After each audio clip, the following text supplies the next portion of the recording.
زيسكالوب فارسي اللي بزاف ساهلين وكالعاده ضربه في البنه. باش حضرتهم في بول حطيت مغرفه مايونيز، مغرفه موتارد، ومغرفه هريسه، نحركهم مليح. ومن بعد جبت لي زيسكالوب نحلهم هكا شويه، ندير لهم رشه ملح وشويه فلفل كحل، ونعاود نقلبهم وكيف كيف ندير الملح وفلفل كحل.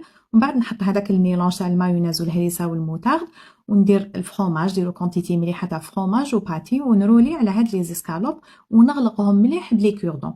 هنا لازم تغلقوهم بيان باش هذيك لافارس ما تعاودش تخرج.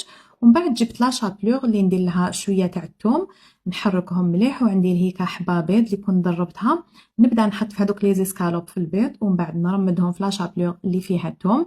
هنا تقدروا ديروا فتات الخبز اللي يتباع في لي ساشي يعني جاهز. وفي هذا الوقت وجدت مقله درت لها كونتيتي مليحه تاع الزيت، كما تقدروا ديروا زبده، نحط هاد لي زيسكالوب نقليهم على نار تكون قليله، ونبقى مره على مره نحركهم.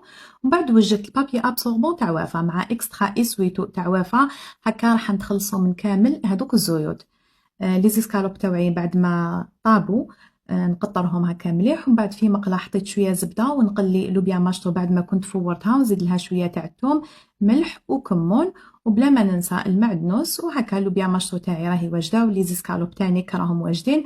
ما بقى لي غير نحطهم في طبق التقديم، وراكم تشوفوا الشكل جا بزاف شباب، والبنه كي